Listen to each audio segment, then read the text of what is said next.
Christopher Kinsinger is a lawyer and the focus of the Charter on religious freedoms, and he joins us now.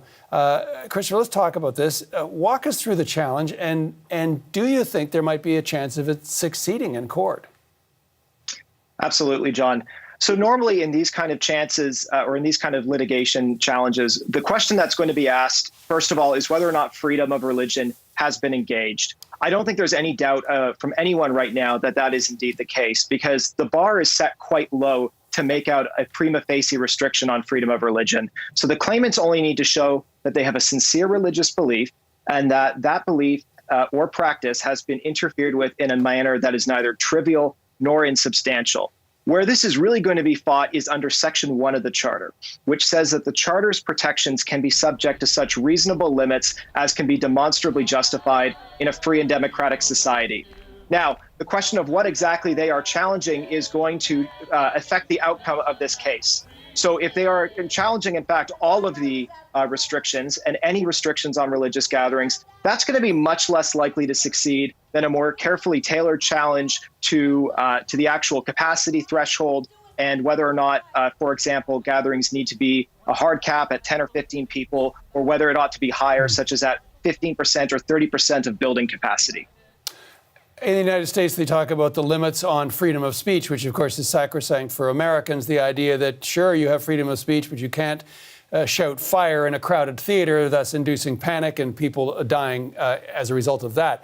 Do we have something similar in this country? Is the debate similar in terms of, all right, you have freedom of religion, but you also have a need to protect the health and well-being of people? Absolutely. The question isn't so much whether or not there is any one reason that we can restrict freedom of religion. Under Section 1, the question that we first ask is whether or not the government is pursuing a pressing and substantial objective. And so I don't think there's really much dispute at all. There are certainly some voices that may dispute it, but that the need to fight the spread of a deadly virus during a pandemic is a pressing and substantial objective. What we do, John, is when we get to the latter stages of the Section 1 analysis, we're going to ask questions about whether or not the evidence establishes that the restriction is minimally impairing. In other words, we're asking, could we achieve the same objective using a less restrictive policy? The other question we ask is about proportionate effects. So we're asking about, in that case, whether or not the cost of the restriction is worth the benefit. And that's what's going to be interesting to see over the months ahead. As hopefully case numbers go down and vaccine rates go up, we should expect the relative benefit of the policy to decrease from what it was earlier on in the pandemic. Conversely, the cost that's being imposed on religious communities, and they're real costs that we shouldn't trivialize, those are going to go up. So eventually, we should expect to see that balance to shift. It's less of a question of if so much as when. So until we achieve that equilibrium, which many people, of course, are hoping for, is there a possibility that we're going to see other church groups, other community groups, even businesses challenging these restrictions in the courts?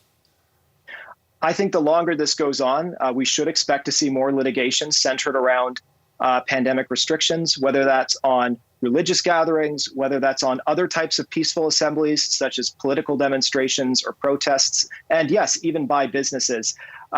Hopefully, before we get to that point, the government or the various governments across Canada who are implementing these policies will amend the policies before they are actually struck down on charter grounds. Because we need to remember that the charter is not just prescriptive. It doesn't just provide remedies in the case of it's not just remedial. It doesn't provide remedies only, but it's also prescriptive. And it actually lays out a vision for how governments ought to exercise their authority. Okay, we'll be watching. I know a lot of people will be for a variety of reasons. Christopher, I want to thank you for your time. Thank you, John. Christopher Kinsinger is a lawyer and Masters of Law student at McGill University.